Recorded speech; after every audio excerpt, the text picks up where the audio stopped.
Hey guys, Sneak B Rock is back. In the last video, I opened 2 random Pokemon packs, which was a fail.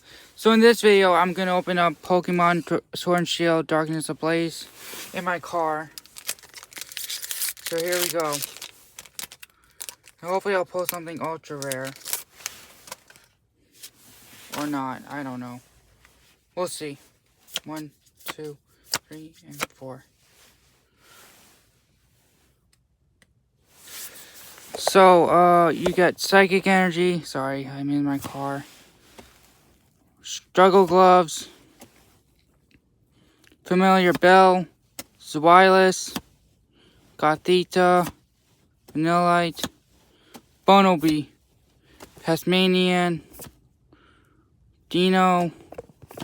Reverse Hall of Nickit, and the only rare is a regular Delcatty.